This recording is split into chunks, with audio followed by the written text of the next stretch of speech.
Whistles sound on the dockway and people cheer. It's 1914, the uneasy few months before the First World War erupts. But for now, it's still peacetime, with grand liners coming each year. In 1911, it was the White Star Liner Olympic.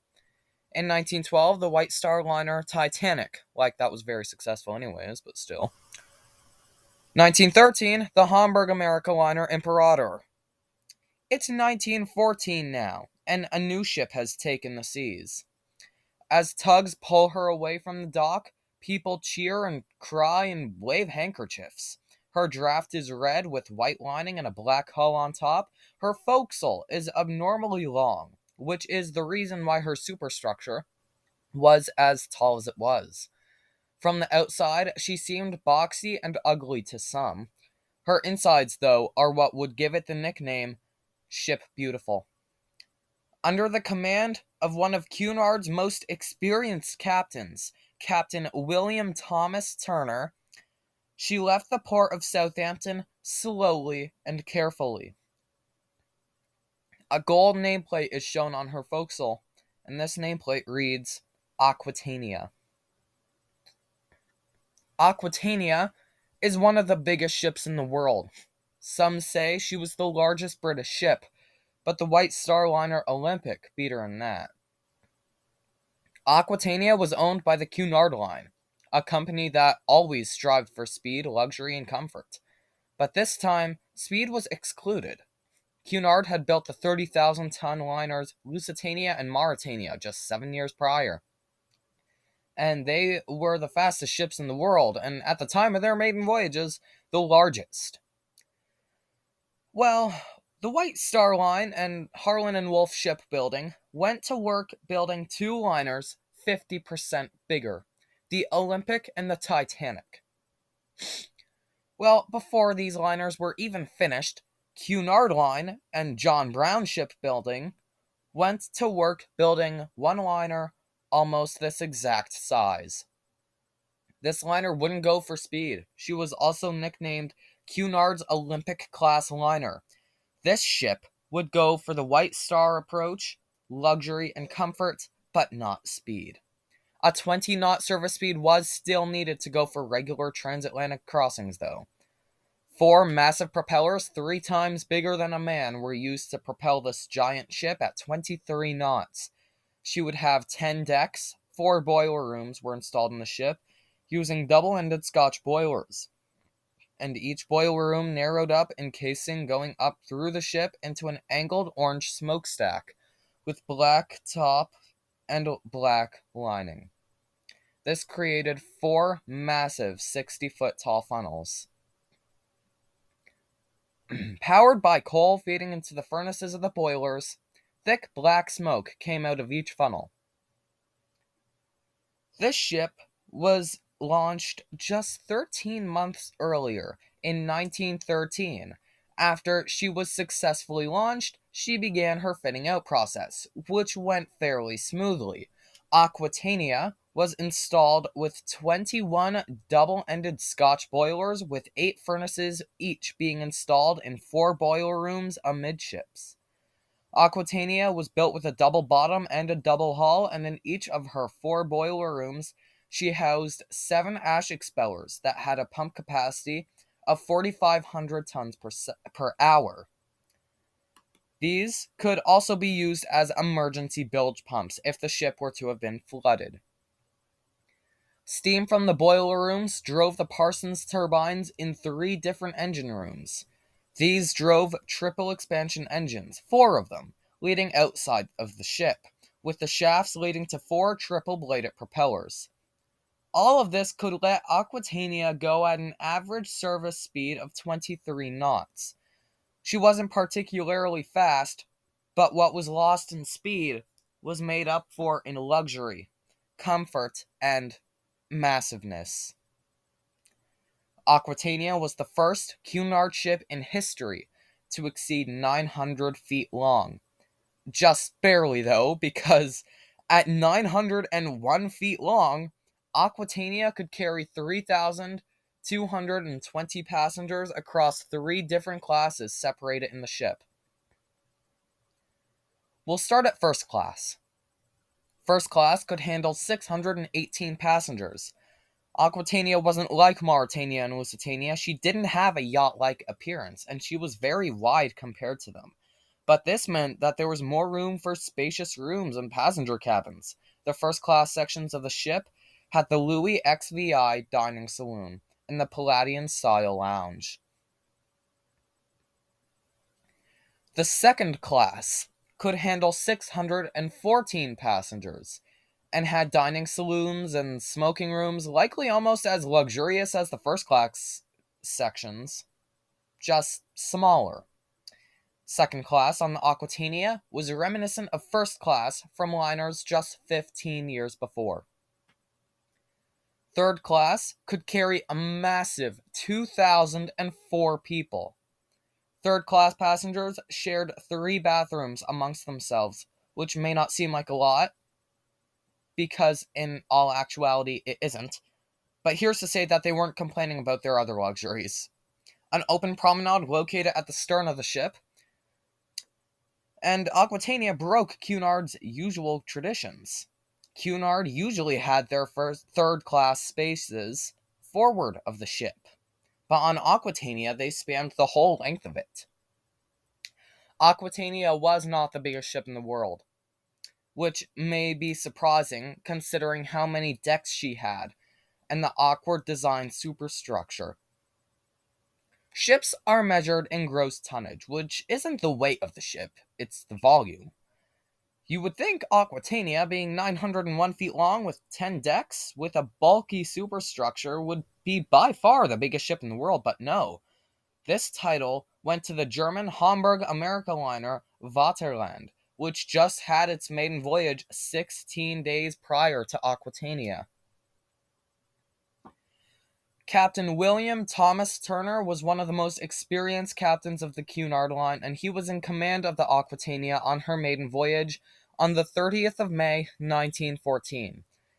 It was at a bit of time of uncertainty, though. The world was on the verge of war. The Titanic sank just 2 years earlier, and one day before Aquitania's maiden voyage, the massive Canadian liner Empress of Ireland, which was one of the biggest Canadian ships in the world, sank in a collision. It showed that no ship is unsinkable, including Aquitania. There were many people who didn't want to sail on her, though nobody who booked her actually canceled the trip. On her maiden voyage, she carried 1,055 passengers, a third of her capacity. Nevertheless, Aquitania made it into New York safely and in good time on the 5th of June to great fanfare. Now, this was a fairly fast speed for Aquitania, but it could have been faster. On Aquitania's maiden voyage, she encountered a thick fog for 5 hours, slowing the ship down. It was also taken into account that the Aquitania was in proximity of icebergs at one point, and that also slowed her down. Either way, Aquitania had an immensely successful maiden voyage, and she also reassured the public about the safety of ships. On her maiden return voyage, she had 3,649 passengers on board. Her chief designer, Leonard Pescott, was on board, taking notes. He would also be on board for the next 2 voyages for Aquitania. These 2 voyages proved very successful, but something happened after her 3rd voyage that would change the course of history. World War I erupted in July, and almost immediately, Aquitania was called into service for World War I to serve as an armed merchant cruiser, or an AMC. She was finished as an AMC on the 8th of August 1914, loaded with armed guns, and started war duty that day. It was slowly realized, though, that Aquitania was far too big and expensive to run to be effective. Of course, Aquitania did not perform this duty well as a result, and so after she accidentally collided with the RMS Canadian on the 22nd of August, she was laid up. On the 30th of September, she was disarmed, her guns were removed, and she was returned to the Cunard line. Although she wouldn't perform passenger voyages for Cunard, she was just once again laid up. She remained at this state for months, but in 1915 she was once again called into service. Portholes were blocked, her grand interiors were gutted, and as many lights as legally possible were removed. In the spring of 1915, the troop ship, no longer RMS Aquitania, but now the HMT Aquitania, left on her maiden voyage. She could serve thousands of people at a time and was used in the Dardanelles. She sometimes served alongside her original running mate, Mauretania, and alongside the White Star liner, Britannic. But what's sad about this is that around the time of Aquitania leaving as a troop ship for the first time in her career, her running mate, Lusitania, was torpedoed and sunk with a massive loss of life. It wasn't just the Lusitania, though. Many other Cunarders had been sunk by this point, and Cunard was losing money left, right, and center. Lusitania wasn't even a troop ship. She was a government-operated ocean liner, still in commercial service, meaning that the 1,197 people lost in her sinking, for the most part, if not all of them, were civilians. Lusitania, at the time of her sinking, was also commanded by Aquitania's first captain, William Turner. Aquitania could only add to that list of ships sunk and money lost if they weren't careful. It was in December of 1915 that a bloody battle finally got Aquitania and Mauretania to become hospital ships.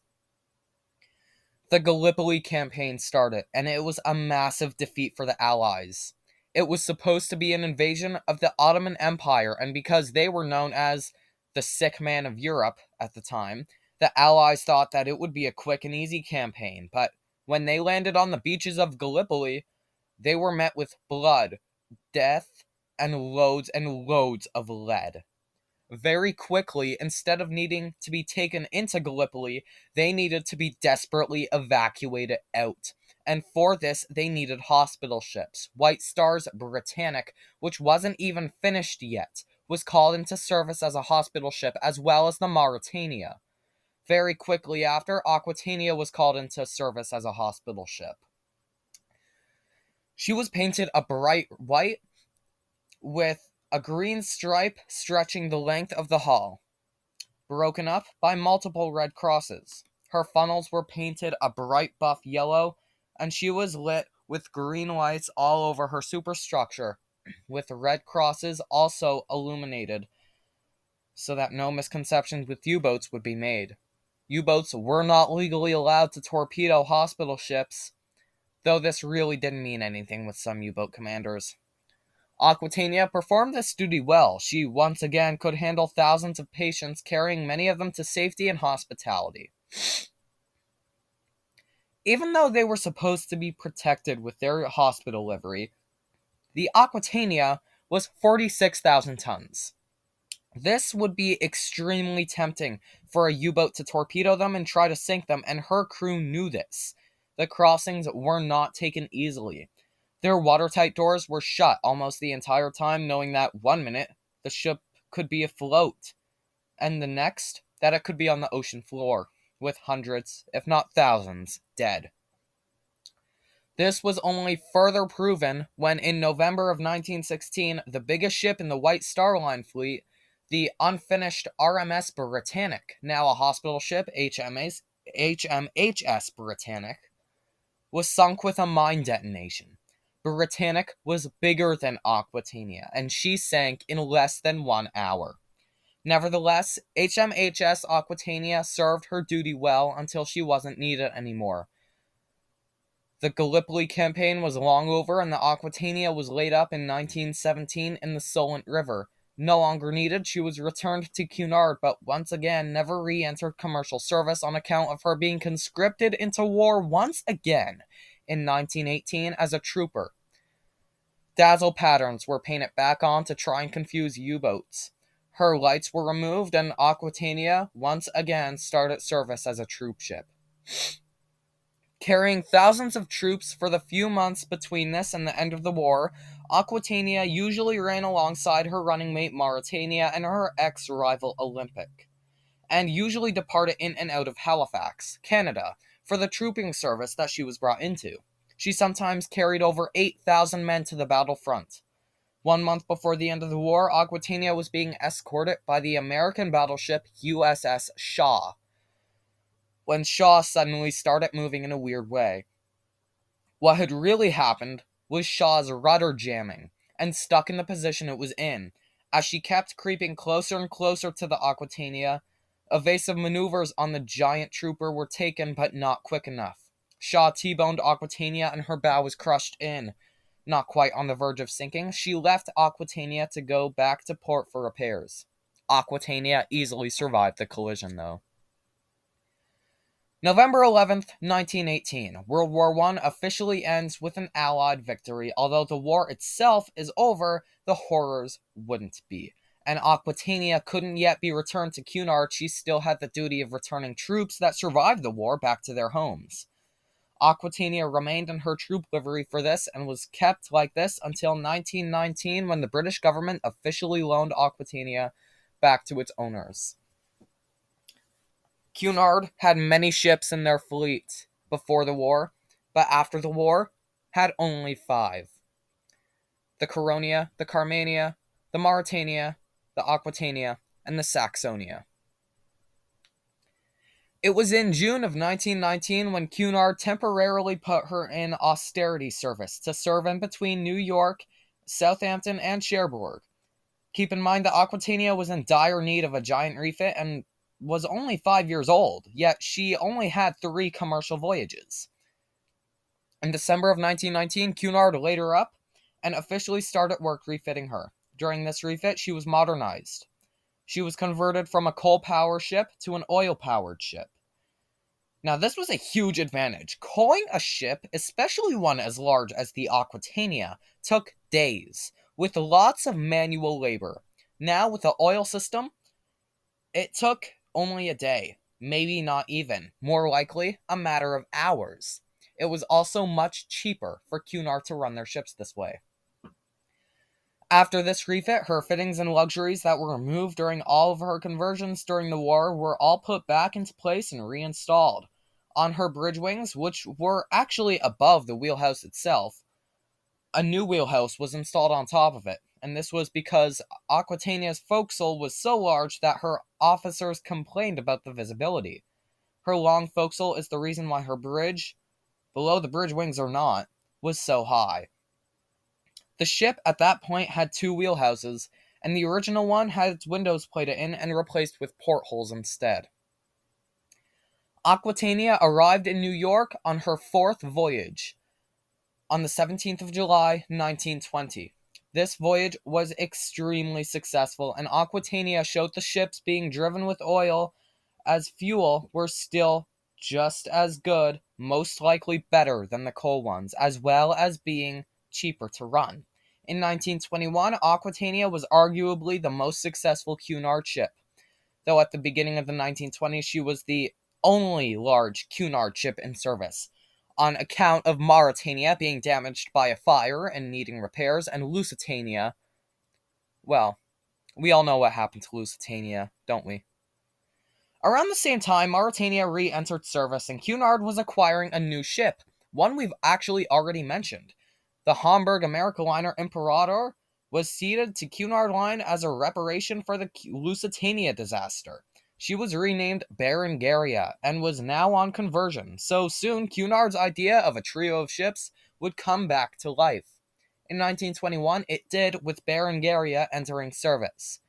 Mauretania, Berengaria, and Aquitania were renamed the Big Three, or nicknamed the Big Three. Aquitania herself was nicknamed Ship Beautiful and Old Reliable for her war service. The next few years were extremely successful for the Big Three. Yes, Cunard did lose all but 5 of their ships during the war, but they were gaining their fleet back.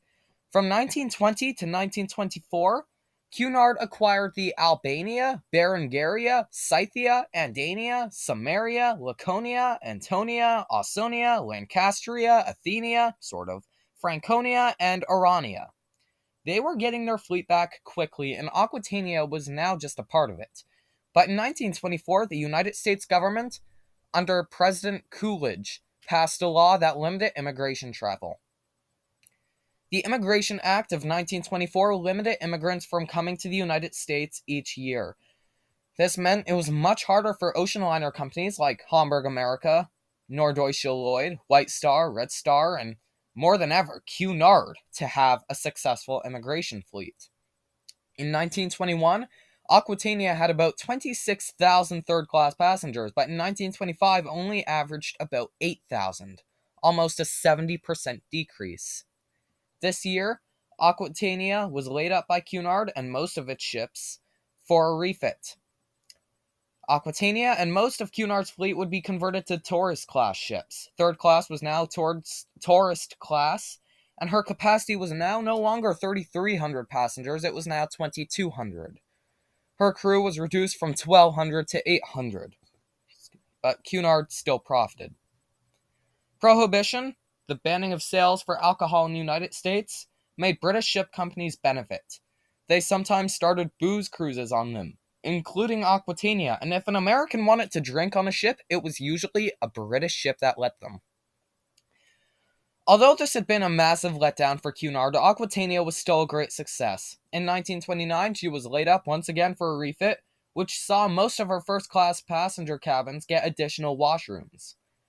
The entirety of the tourist class was also renovated. Aquitania was still immensely possible, but now the ship was 15 years old. But it didn't matter. She did have much competition from the Germans with the Bremen in 1929, but once again, she was still very successful for Cunard. But in 1929, when Cunard was getting ahead of themselves again, the stock market crashed. People were out of jobs, they didn't have money, many couldn't afford food or shelter, even less could afford voyages on ships. This left all the shipping companies around the world in the toughest position imaginable. Aquitania's voyages were fewer and more far between, although for those who could afford passage on her, she was still, you'll never guess, immensely successful. Even during the start of the stock market crash, she was still more popular than the Mauretania, Olympic, Berengaria even. The only two ships that were more popular than Aquitania were Bremen and her sister Europa. At the beginning of the 1930s, Aquitania's passenger count once again declined greatly. In 1932, she was laid up for another refit to try and get some money back for Cunard, where a cinema was added on board. Still, she was in the same situation. She ran aground in the Solent River in 1934, but was refloated without damage later that day. At the same time, to try and get some money back and modernize their fleet, Cunard ordered one of the biggest ships in the world. The ship that would later become the RMS Queen Mary. They didn't have much money to do this though, so at the turn of the decade, her construction was paused. It just so happened that the White Star Line, the company that was the main rival to Cunard, was in the exact same position. They were building the liner Oceanic, which was at least 60,000 tons, and they ran out of money to build it and therefore paused her construction. In May of 1934, both companies subsequently asked for financial bailout by the British government, and the government's response? They would bail them out if they merged into one company. So then started the Cunard White Star Line, with Cunard being the dominant company, with it having more passenger liners in service. Aquitania was now under ownership of the Cunard half of the Cunard White Star Line. Queen Mary was launched later that year, though Oceanic had by that point been cancelled for many years, and her keel being scrapped left for two smaller, modern vessels on the White Star half of the company to be built, the Britannic and the Georgic. Many of White Star's ships were sold and scrapped by this point. In 1935, both companies agreed that they would sell Mauretania and Olympic for scrap. Berengaria, Aquitania's other running mate, was sold off for scrap in 1938, and Queen Mary's new running mate was due to enter service in 1940. Out of the big three, Aquitania was the newest one, and the only one left. It was probably only a matter of time before she was next in line for the scrap heap. Queen Elizabeth, Queen Mary's running mate, was going to be the replacement for Aquitania, implying that Aquitania was due to be scrapped by 1940. It's not known for absolute certainty if this is the case, though. Aquitania was 26 years old now and starting to be highly outdated, but she was still a huge moneymaker for the company and doing well. Either way, in 1939, Germany invaded Poland, marking the start of the Second World War. Queen Elizabeth was supposed to replace Aquitania, though whether Aquitania was supposed to be scrapped that year is up in the air. Either way, World War II put an end to that idea.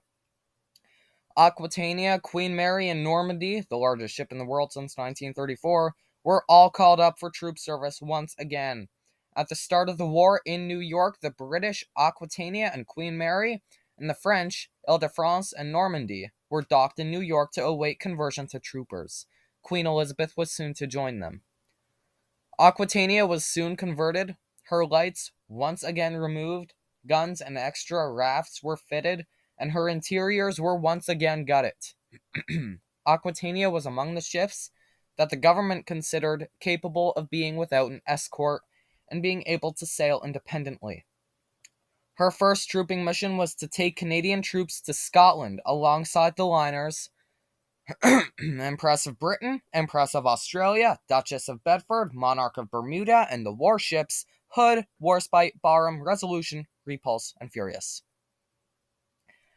At the same time, while there was a plan to get troops from Australia and New Zealand into Suez and North Africa, a convoy called US 3 was called in for it. These ships were the Aquitania, Queen Mary, Mauretania, 2, Empress of Britain, Empress of Canada, Empress of Japan, and Andes. In May 1940, Aquitania and the Empresses of Britain and Japan sailed with 3 escorts, one for each ship. The Australian warships Canberra, Australia, and Leander. The next day, Queen Mary and Mauretania joined them. By this time, Aquitania was repainted battleship gray and, in November of 1941, picked up some survivors of the German battleship Cormoran after she was lost in a battle with the HMAS Sydney, which was also lost in that battle. Even during this notable event, Aquitania still stayed radio silent until reaching land. By 1942, with the U.S. officially in the war, Aquitania started providing troop service in the Pacific from Sydney. In February 1943, Aquitania, Ile-de-France, New Amsterdam, Queen Mary, and Queen of Bermuda took part in Operation Pamphlet. Aquitania and the grand, quote, monster ships were a massive help to the Allies by 1944. By 1945, the war was finally over, though the ships could not be handed back yet. The ships, their crew, and most of everyone aboard them were considered heroes of the war, and British Prime Minister Winston Churchill credited Aquitania, Queen Mary, and Queen Elizabeth by shortening the war by at least 1 year. Aquitania was returning troops for years until 1948, when she was finally handed back to Cunard White Star. By this time, the liner was 34 years old, aging, and starting to rot in places. Once again, Aquitania had a refit done on her, and she was used to transport war brides in 1948. After this, she re-entered commercial service. On the 24th of November, 1949, she departed Halifax and entered Southampton on the 1st of December. This would be the last commercial voyage Aquitania would ever sail. The 35-year-old ship's British Board of Trade passenger certificate was finally refused to be stamped, in the way that she was no longer fit for passenger service. There are rumors that a piano crashed through Aquitania's rotting decks in one of her last voyages, although this rumor has been proven to be false. Aquitania was shown up by newer liners. She had been through 2 world wars, an act that limited her use, a financial crisis, all in 36 years. On the 31st of December 1949, Cunard White Star returned to just Cunard, with the White Star half being bought out. Shortly after, Aquitania, Cunard's old reliable, the ship Beautiful, was sold off for scrap in Scotland.